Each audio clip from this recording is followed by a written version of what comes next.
Damos la bienvenida al doctor Juan Fernando Valencia. Él es coordinador zonal 6 del Ministerio de Gobierno. Doctor Valencia, bienvenido. En el Ministerio tienen ustedes que pasar de una paradoja. Sanciones por obstruir la movilidad en el caso del paro, ahora a sanciones para quienes se movilizan por el estado de excepción. Quisiéramos conocer cómo están planificando su trabajo, qué es lo que va a suceder ya a partir del día de hoy y particularmente durante el fin de semana cuando se ha decretado un nuevo confinamiento. Buenos días, Gustavo, Roxana, gracias siempre por la invitación que ustedes gentilmente nos hacen para interactuar sobre los diferentes temas importantes, y hoy más que nunca trasciende el tema nuevamente de la situación sanitaria del país, y con ello, desde luego, la necesidad de contar con un decreto de estado de excepción, el mismo que ha decidido el presidente tomar como recomendación lo que el día de ayer, aproximadamente a las 2 de la tarde, el COE Nacional emitiera como resoluciones. La situación sanitaria del país es complicada. Creo que más allá de lo que está entendido por todos sobre la capacidad hospitalaria, la capacidad sanitaria, que se encuentra sin duda desbordada, está el hecho de la corresponsabilidad, que es un tema que venimos insistiendo de forma continua y en cada espacio que se nos ha venido brindando.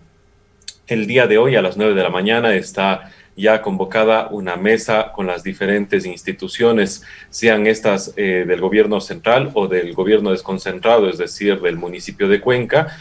Concretamente me voy a referir a esta ciudad, en la que, por ejemplo, interactúan la EMOV, interactúa Guardia Ciudadana, el Consejo de Seguridad Ciudadana y otras instituciones más, con la finalidad de reprogramar el ejercicio de operativos que se hace y se lleva a cabo semana a semana, con la mira del cumplimiento, en primer lugar, de las recomendaciones del COE Nacional, que tienen que ver con lo que son los aforos, con las lugares que no deberían estar funcionando, y por otro lado, desde luego, la situación ya propiamente de la movilidad, aunque hay que entender que el decreto ejecutivo, el 1259, me parece que 1291, mil disculpas, que fue emitido el día de ayer, es decir, 21 de abril, inicia desde las 20 horas ya con el toque de queda, es decir, 20 horas del día de mañana, día viernes, y será de una situación completa, es decir, un confinamiento completo el fin de semana hasta el día lunes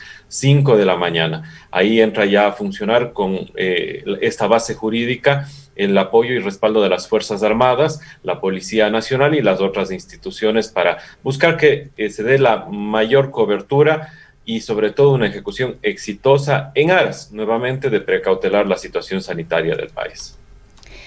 Juan Fernando, muy buenos días.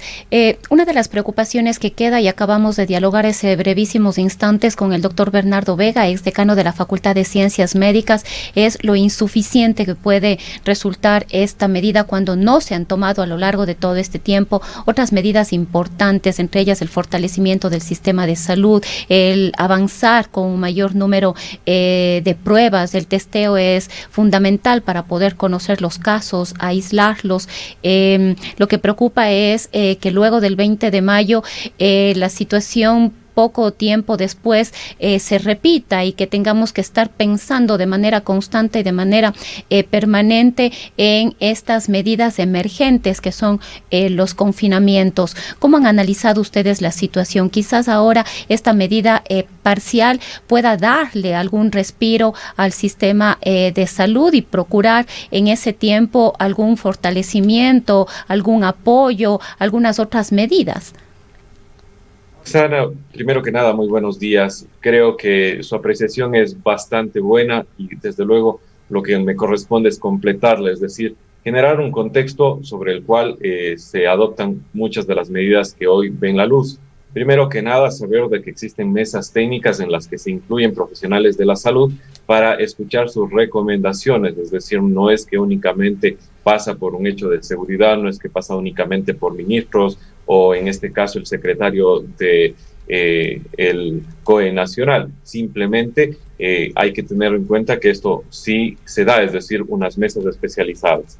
Por otro lado, creo que debemos ser conscientes como ciudadanos, como ecuatorianos, que la situación económica es complicada. Lo era antes de la pandemia, lo es ahora mucho más con la pandemia. Entonces se busca un sano equilibrio, un equilibrio que de todas maneras, a mi consideración, esta es una opinión absolutamente personal, sigue siendo no en un punto medio, siempre va a haber una parte perjudicada. Hay muchos negocios, como es el negocio asociados al turismo, que se encuentran sumamente golpeados y que estas medidas seguramente generarán un impacto importante en su economía. Pero por otro lado tenemos la situación sanitaria, donde no es tan sencillo decir, bueno, si no hay camas hospitalarias, ya nada. En realidad estamos hablando de vidas humanas y creo que no podemos deshumanizarnos en este proceso. Existe un esfuerzo del Ministerio de Salud Pública. No puedo ni quiero hablar como representante del Ministerio de Salud Pública porque no es el ámbito de mis competencias y yo no dirijo ni tomo decisiones dentro de lo que es la salud pública, pero vemos los importantes esfuerzos que hoy por hoy se hacen, con errores, sí. Vemos muchas de las veces las críticas que se dan, canalizamos las mismas, nos ponemos siempre a conversar con el coordinador zonal, hacemos llegar sugerencias, es una interacción continua, pero para que más o menos se tenga una idea, el día de ayer se vacunaron 1.900 personas, se aplicaron 1.920 dosis. El día de hoy, a esas 1.920 dosis que serán aplicadas el día de hoy, se sumarán 300 que empezarán a aplicarse a personas con discapacidad, es decir, ya existe un número importante diario que se irá sumando y se irá acumulando en el contexto de la lucha de esta pandemia. El fortalecimiento del sistema de salud sí se ha venido dando, y esto lo digo inclusive desde antes que yo fuera parte de una institución pública.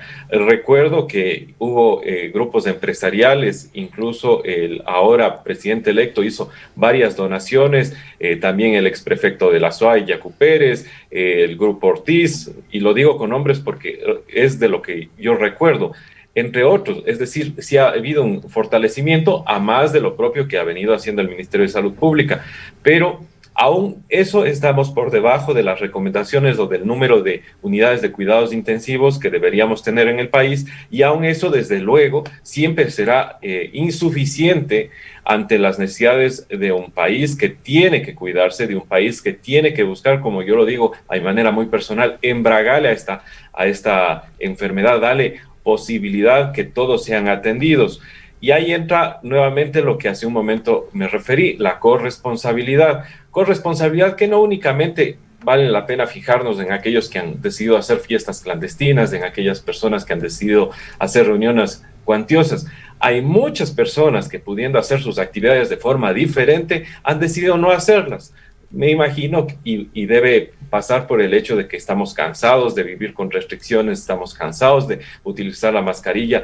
Yo también, debo decirlo con absoluta frontalidad y honestidad ante su público, yo también me encuentro fastidiado de utilizar todo el tiempo la mascarilla. A veces no nos la quitamos por más de 8 horas y claro, mucha gente no lo soportará. Entonces existe un cúmulo de cosas que se han venido dando.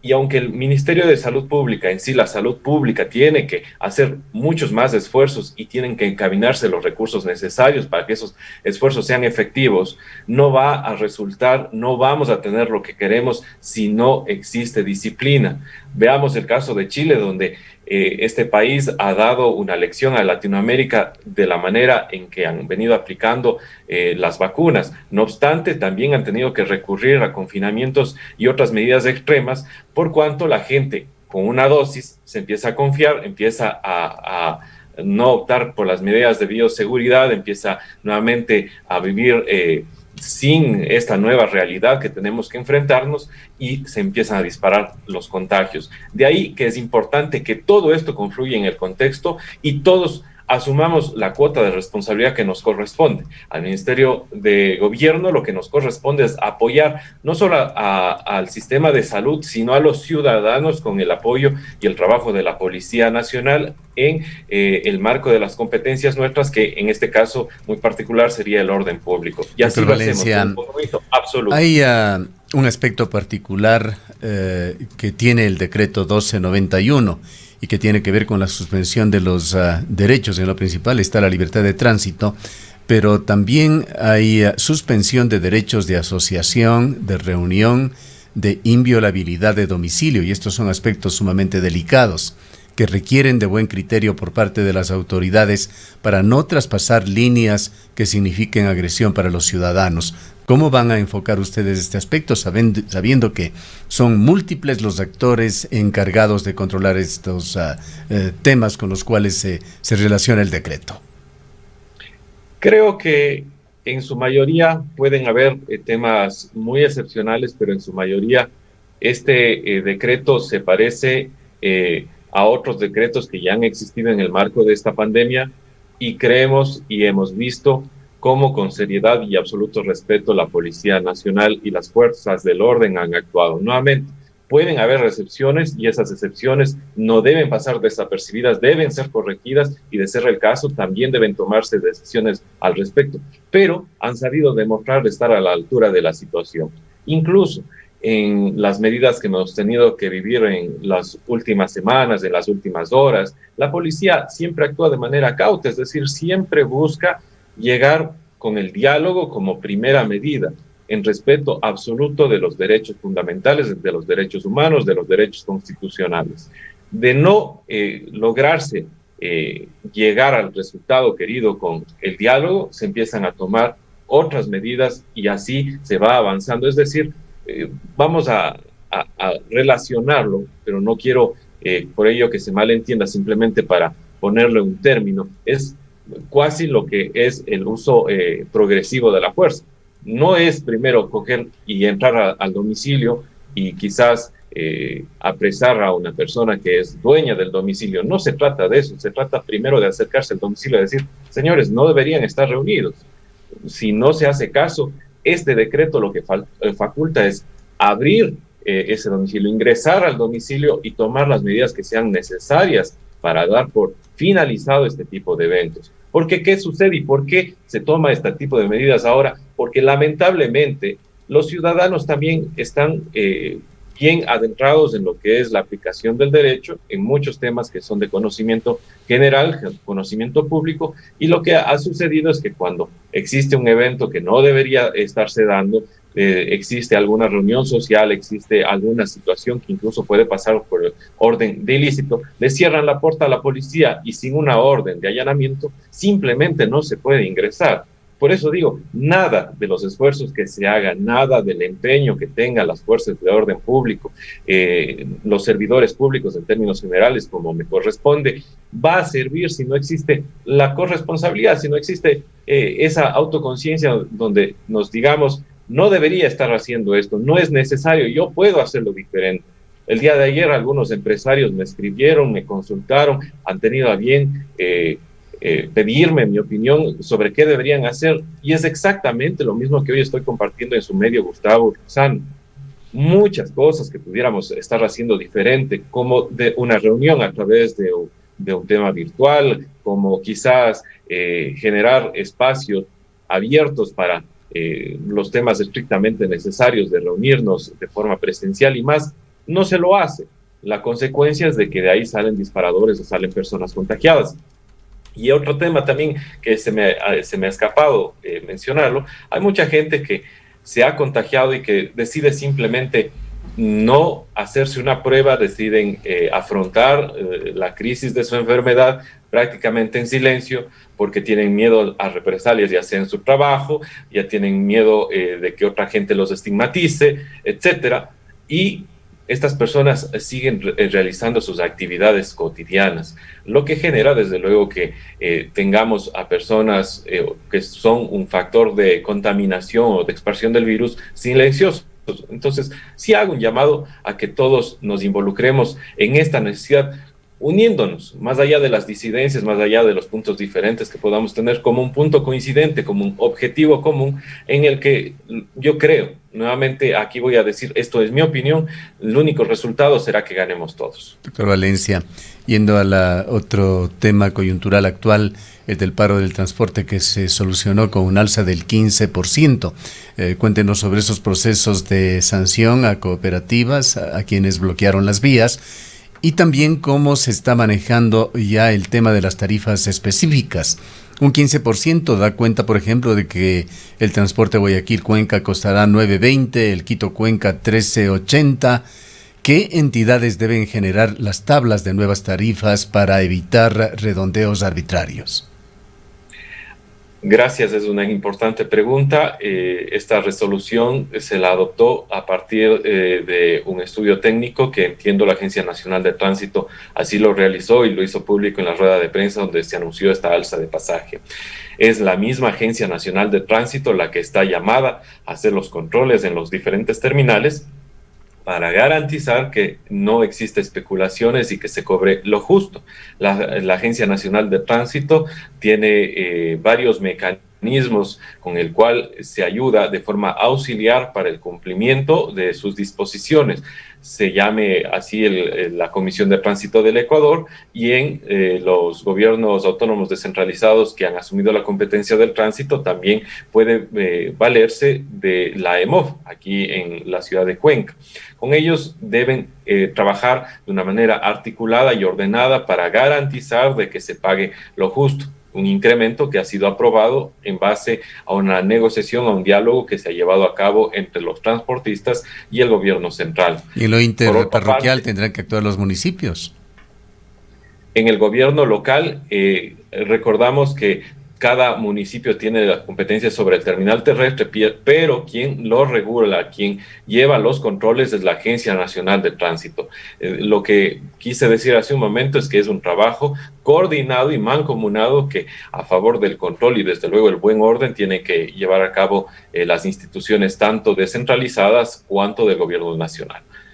Referente a lo sucedido el día lunes y la mitad del día martes, la disposición del señor ministro fue trabajar desde la coordinación zonal con los 3 gobernadores que nos corresponden, como es el caso de Morona, Santiago, Cañar y desde luego Azuay. Con ellos y la Policía Nacional se levantó la información a través del Departamento de Inteligencia de aquellas personas que estaban involucradas en lo que tiene que ver con los hechos delictuales, los mismos que la Policía Judicial a través de los respectivos partes presentó ya la denuncia el día lunes en la noche y el martes en el transcurso del día a la Fiscalía. Son varias personas que estarían involucradas y pasan a un proceso de investigación para, en caso de corroborarse su responsabilidad en la paralización de las actividades, entendiéndose que se han visto afectados los derechos constitucionales,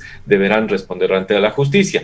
Por otro lado está el proceso administrativo que de manera inmediata nosotros establecimos como coordinación zonal una mesa de crisis en el ECU 911, a la cual se invitó a Fiscalía, a la cual se invitó a la Policía Nacional, a la cual se invitó a la Agencia Nacional de Tránsito y al Ministerio de Transportes y Obras Públicas. Lo primero que se hizo por parte de la ANT en nuestro delante es llamar a una por una de las operadoras y solicitarse que se reincorporen a las actividades.